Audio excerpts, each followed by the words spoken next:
All right, let's talk about a big shift happening in the world of real estate investing. We're moving beyond the familiar white picket fence of the residential market and diving headfirst into commercial real estate. And to really understand why this is such a smart move right now, we're zeroing in on one place in particular, the booming town of Woodstock, Ontario. Does this question hit a little too close to home? If you've been trying to invest in residential property lately, you know it's an absolute battlefield out there. The competition is just fierce. The margins are getting thinner and thinner, and it's making a lot of smart investors step back and ask, okay, what's next?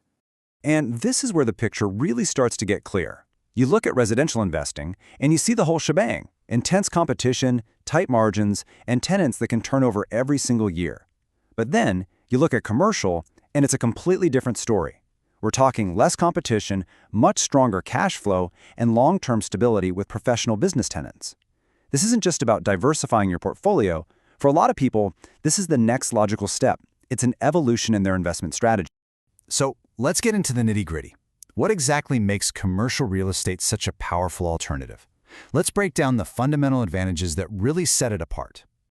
First up, and this is a big one, let's just talk about the numbers, the rental yields. With a typical residential property, you might be lucky to clear 1 to 4% a year.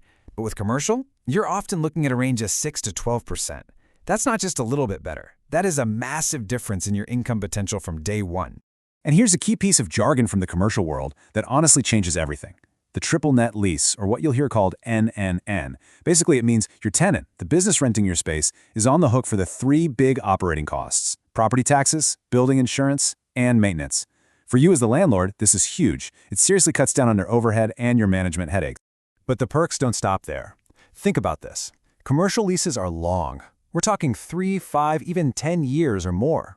That gives you an incredibly stable and predictable stream of cash flow.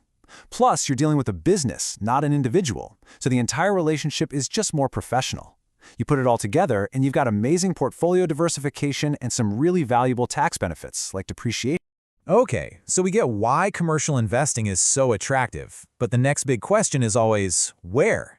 So let's zoom in and see how all of this is playing out on a real-world location, Woodstock, Ontario. What makes this town such a prime spot for growth right now?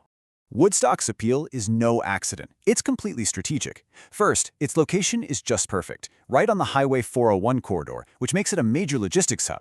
You've got industrial giants like Toyota and Cisco already there. And compared to the absolutely insane prices in the Greater Toronto area, Woodstock is a much more affordable entry point. Add in a growing population and a city council that's all about supporting development, and well, you have the perfect storm for growth. So if you're looking at Woodstock, where do you start?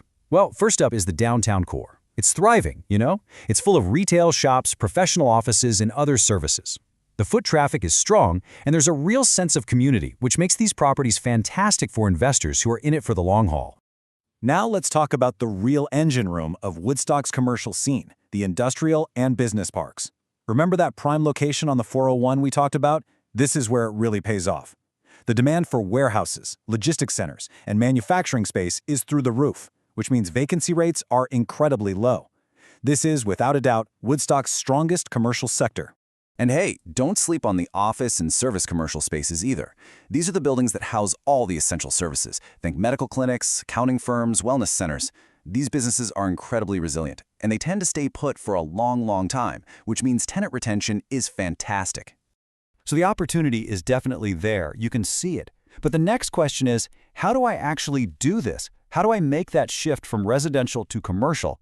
Well, let's walk through a pretty simple but really effective 4-step blueprint to get you started. Okay, step 1, define your strategy. Know your why. Are you looking for immediate cash flow, or are you more focused on long-term appreciation? Step 2, analyze like a pro. This isn't about curb appeal, it's all about the numbers. You need to focus on things like net operating income and cap rates. Step 3, and this one is absolutely crucial. Build your local team. You cannot do this alone. You need a great commercial broker, a lawyer, and a lender who know the Woodstock market inside and out. And finally, step 4, think long-term. Commercial real estate isn't a get-rich-quick scheme. It's about patience, finding stable tenants, and letting your investment grow over time. All right, let's bring this all together. After this deep dive into Woodstock's commercial real estate market, what's the one big takeaway you should be left with? It's this. The whole story around Woodstock is changing. For years, all you heard about was its residential growth. But that's the old news. The real story happening right now is the commercial one, and it's an opportunity that's just sitting there, waiting for smart investors to claim it. You know, there's a quote in our source material that just hits the nail on the head. It says, "The smart investors aren't asking if they should pivot, they're asking how soon." That right there tells you everything you need to know about the timing. This window of opportunity is wide open. So that really just leaves one last question, and this one's for you to think about. After seeing the potential for higher yields, more stability, and strategic growth, is Woodstock's commercial moment yours to claim?